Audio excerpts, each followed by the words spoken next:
नमस्ते, अभिवादन आपका इनोसेंट इन्वेस्टर के इस नए वीडियो में आपके लिए डिस्क्लेमर। दोस्तों, UCO bank, central bank of India, Indian overseas bank, इन तीनों बैंकों में सरकार जो है वो 15,000 करोड़ के आसपास कैपिटल इन्फ्यूज़ कर सकती है, जो कि बहुत बेहतरीन न्यूज़ साबित होगी इन बैंकों के लिए। अगर आपको याद हो तो यही बैंक थे जब प्राइवेटाइजेशन की बात आई थी, ये सब धूम धड़ाका मचा रहे थे, रोज़ 20% का पर सर्किट मारे थे। 2-3 दिन तो एकदम यहाँ पर तूफान जैसा मच गया था। आप यहाँ पर वॉल्यूम देख सकते हो, आप यहाँ पर प्राइस देख सकते हो, कितने बड़े लेवल पर हमको यहाँ पर डेवलपमेंट होते हुए दिखाई दे रहा था। आपने देखा था मोमेंटम इन स्टॉक्स में। लेकिन अभी जो न्यूज़ आ रही है, द हिंदू इसका सोर्स है, मैं आपको चीज़ें समझा दे रहा हूँ। फाइनेंस मिनिस्ट्री ने एकदम साफ साफ बोल दिया है कि हम 14,500 करोड़ रुपए डालने जा रहे हैं उन बैंकों में। ज़्यादातर पैसा उन्हीं बैंकों में जाएगा जो अभी पीसीए में है। पीसीए कौन लगाता है? पीसीए लगाता है आरबीआई, अपना प्यारा आरबीआई। आरबीआई कहता है भैया हम इन बैंकों को पीसीए में डाल देंगे, प्रॉम्प्ट करेक्टिव एक्शन। जी हाँ, पीसीए में वही बैंक जाते हैं जिनकी परफॉर्मेंस जो है वो कमज़ोर हो जाती है, और इस कमज़ोर परफॉर्मेंस को सरकार क्या करना चाहती है? इस कमज़ोर परफॉर्मेंस को सरकार नॉर्मल बनाना चाहती है, जिससे कि वो अपने बैंक्स को अच्छे रेट में बेच सके प्राइवेट हाथों में। आई होप आप बात को समझ गए होंगे। तो सरकार ये जो पैसा डाल रही है उसका अपना वेस्टेड इंटरेस्ट है, लेकिन ये भी तो सोचिए कि ये पैसा हम आपकी जेब से सरकार लेकर इन बैंकों को देती है। हम आप सब टैक्स चुकाते हैं, और उस टैक्स के पैसे का उपयोग सरकार कैपिटल इन्फ्यूज करती है इन बैंकों में कि वो अपनी गलतियां सुधार सकें। मतलब इतना अच्छा खासा एग्ज़ाम लेकर के वहाँ टॉप मैनेजमेंट बैठाया जाता है, इतना एक्सपीरियंस लेकर के, और वो सब काम क्या करते हैं? ये काम करते हैं कि लोन दे दीजिए और उसको एनपीए बना दीजिए। रियलिटी देखिए इंडिया के पीएसयू सेगमेंट की, पीएसयू बैंक्स की रियलिटी देखिए। खैर, यहाँ पर मैं किसी को दोष नहीं देना चाहता, लेकिन आपको पता है दोष किसका है। Indian overseas bank, central bank of India और यूको बैंक, यहाँ पर सीधे सीधे नाम लिखा गया है, और आपको पता है ये बैंक अभी पीसीए के अंडर में आते हैं। तो ज़्यादा पैसा यहीं पर सरकार डालेगी, और इन बैंकों को पीसीए से बाहर लाना चाहेगी आरबीआई। बस इनको एक बार के लिए बोल दे, जैसे अभी रिसेंटली आईडीबीआई बैंक, जी हाँ, आईडीबीआई बैंक को आरबीआई ने बोला कि भैया हम इनको पीसीए से बाहर कर रहे हैं, और यहाँ पर भी आप देखे होंगे धूम धड़ाका मचा उस दिन। खैर, ऊपर से यहाँ पर भी प्रॉफिट बुकिंग आई थी। क्या यहाँ पर अंधाधुंध खरीदारी करने की ज़रूरत है? ये जो न्यूज़ आई है, देखो ये जो न्यूज़ वगैरह आती है ना, मैं आपको कुछ चार्ट दिखाना चाहूँगा। अभी सेंट्रल बैंक ऑफ इंडिया पे नहीं, हम आईडीबीआई बैंक का आपको चार्ट दिखाना चाहते हैं। आप देखिए, ये बैंक पीसीए से बाहर आता है, न्यूज़ इस दिन आती है, ठीक है। इस दिन भी आप ग्रीन मोमेंटम देख सकते हो, जबकि डे एंड पे न्यूज़ आई थी। उसके पहले अगर आप देखोगे पिछले 15 दिन का चार्ट, तो कितना भयंकर मोमेंटम आया है। बैंक खुद 26 रुपये से 30, 35, 36, 37, 38 रुपये तक जा चुका है, जो कि बहुत बड़ा नंबर होता है। आप देखोगे बैंक खुद 25% से ज़्यादा का रिटर्न दे चुका है जब ये न्यूज़ आई, उससे पहले। इसका मतलब क्या? बड़े प्लेयर्स को सब पता होता है। अब मैं ये चीज़ें बार बार इसलिए कहता हूँ कि आप एक चीज़ समझ जाओ कि न्यूज़ आ जाने के बाद अगर कहीं आप स्टॉक में जाओगे, बहुत ज़्यादा चांसेस है कि आप फंस जाओ, ठीक है। जिस हिसाब से रिटेल इन्वेस्टर का पार्टिसिपेशन होता है, उसी हिसाब से वहाँ पर ट्रैप बनाया जाता है। हम सेंट्रल बैंक की बात करेंगे, यहाँ पर आप देख लीजिए 26, साढ़े 26 रुपये से गिरकर ये स्टॉक 19 रुपये पे ट्रेड कर रहा है। एक बड़ी भयंकर यहाँ पर भी हमको गिरावट देखने को मिली है जब से ये मोमेंटम आया था प्राइवेटाइजेशन वाली खबर को लेकर। अभी ये जो हमारे सामने न्यूज़ पड़ी है, ये न्यूज़ काफ़ी दिन से चल रही थी। मैं ये भी बता दूं आपको कि सरकार जो है इन बैंकों में पैसा डालेगी ही डालेगी, उसकी मजबूरी है। पहली चीज़ तो बैंकों को ठीक ठाक हालत में करना है। दूसरी चीज़, सरकार इन बैंकों को अगर प्राइवेट करना चाहती है तो कोई भी ऐसे बैंक को लेना चाहेगा जो खुद ही पीसीए में हो, और आरबीआई तो खुद ही इन सब चीज़ों को अलाउ नहीं करेगी। अब आप कहोगे कि आरबीआई सरकार सब एक ही हैं, तो ऐसा नहीं होता है। कुछ चीज़ें होती हैं जिनका मतलब होता है ना, एक बार के लिए रेगुलेशन होता है, उसको फॉलो ही करना पड़ता है। तो आप समझ गए मैं किन न्यूज़ की बात कर रहा हूँ। अब थोड़ा सा आते हैं कि कैपिटल इन्फ्यूजन पे कैसा मोमेंटम आता है, उसको समझाने के लिए हम एक बार के लिए स्टेट बैंक ऑफ इंडिया का चार्ट रखेंगे आपके सामने, और ये चार्ट मैं रखूँगा वीकली बेसिस पे, और थोड़ा सा पीछे चलूँगा न्यूज़ में।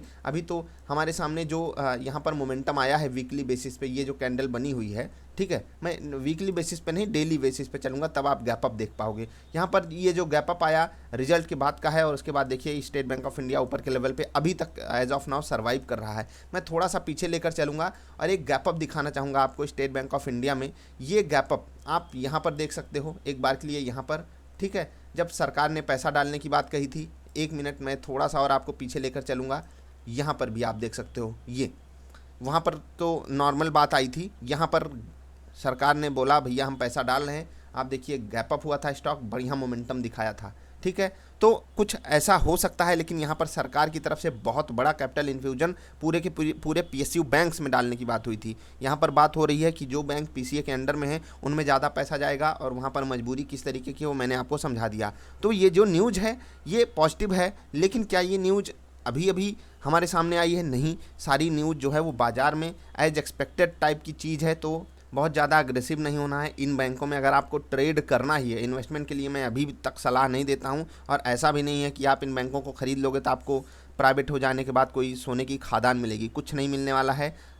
सारी चीज़ें धीरे धीरे करके काम करेंगी। ऐसा नहीं है कि एकदम मतलब होता है ना, बैंक में ढेर सारे एनपीएज हैं, ग्रॉस एनपीए, नेट एनपीए सब बढ़ा हुआ है ना, कैपिटल एडिकेसी रेशियो सही है। तो इन सबको सुधारने में ऐसा नहीं है कि प्राइवेट होते ही सब कुछ सही हो जाएगा। अगर कोई रैली आती है तो भी एग्जॉस्ट हो जाएगी, याद रखिएगा। मतलब आप ऊपर के लेवल पे फंसने के आपके चांसेस बहुत ज़्यादा हैं इन बैंकों में। इसीलिए अगर आप लेते हो, प्रॉफिट हो, निकल जाइए अच्छी जगहों पे जहाँ पर मैनेजमेंट ठीक ठाक है, बढ़िया परफॉर्मेंस पीछे आई हुई है, बढ़िया जो मैनेजमेंट है उसकी कमेंट्री आपको दिखाई दे रही है, तो आप उन जगहों पे बने रहिए। यहाँ मैनेजमेंट की कमेंट्री इस तरीके की आती है कि हम ऐसा कर रहे हैं, वैसा कर रहे हैं, और सब कुछ रिजल्ट में हमको उल्टा पुल्टा दिखाई देता है। जैसे कि अभी स्टेट बैंक ऑफ इंडिया सब बहुत हाइप बनाकर बैठे हुए हैं। मैंने इस पर वीडियो भी बनाई हुई है, ज़रूर देखिएगा। मैं जितनी भी बातें कह रहा हूँ आपको मैंने सारी एक एक चीज़ समझाई हुई है। खैर, यहाँ पर अभी आपको मैं बता देता हूँ, सबको 1000 के टारगेट दिखाई तो दे रहे हैं, और उसमें कोई संदेह नहीं 1000 का टारगेट आ जाएगा। लेकिन मैनेजमेंट जो बोला है अगर वो करके दिखाएगा तब ना 1000 आएगा। और अगर जल्दी 1000 आना है तो मैनेजमेंट जो बोला है वो करके दिखाए। अगर मैनेजमेंट बोला कुछ और हुआ कुछ, तो आपको पता है इस स्टॉक की क्या हालत होने वाली है। ये स्टॉक वापस आपको 250 ना मिल जाए। मैं बहुत बड़ी बात कह रहा हूँ, आपको बहुत तकलीफ हो सकती है इस चीज़ से, लेकिन यही स्टॉक आपको 250 पौने 300 पे वापस मिल सकता है। क्या करोगे फिर? बस मैनेजमेंट जो कहा है अगर वो नहीं कर पाया तो यही रियलिटी है। ये हमको आज नहीं तो कल एक्सेप्ट करना ही पड़ेगा, ठीक है। तो थोड़ी सी सिचुएशन को समझने की कोशिश किया कीजिए।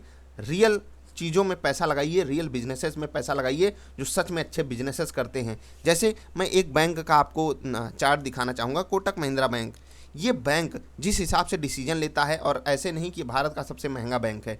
क्यों महंगा बैंक है इतना, मैं वीकली कैंडल्स आपको दिखाना चाहूँगा। आप परफॉर्मेंस देखिए, ऐसी परफॉर्मेंस कोई सरकारी बैंक आपको दिखाया? और एक इन्वेस्टर कब खुश होता है कि बैंक जो बोले वो अगले क्वार्टर में करके दिखाए, बैंक जो बोले वो अगले क्वार्टर में करके दिखाए, तब उस बैंक का रेट बढ़ेगा, तब उस बैंक में आपको परफॉर्मेंस देखने को। देखो, जब तक बैंक परफॉर्म नहीं करेगा रेट नहीं बढ़ने वाला। क्योंकि आप जाकर खुद चेक कीजिए, 2015 से 2016 के बीच में बैंक ने जो रिजल्ट पेश किया एकदम मीडियोकर सा रिजल्ट पेश किया। 2016 के आप फाइनेंशियल ईयर के लास्ट क्वार्टर में, 2016 फाइनेंशियल ईयर लास्ट क्वार्टर में धमाकेदार रिजल्ट आया, बढ़िया मोमेंटम। फिर तो इनका मतलब 811 जब से लॉन्च हुआ है, धमाका धमाका धमाका इन्होंने किया है, रिजल्ट भी धमाकेदार दिया है, और उसी के कारण ये सबसे महंगे बैंक बन गए। अभी भी सबसे महंगा ही बैंक है भारत का। तो सोच लीजिए, आप ऐसे बैंक में पैसा लगाना चाहोगे गिरावट में, या किसी मतलब मैं चाहे पीएनबी ले लेता हूँ, आपको मैं दिखा देता हूँ। यहाँ पर भी वीकली चार्ट यहाँ पर दिखाऊंगा, आप कहोगे छी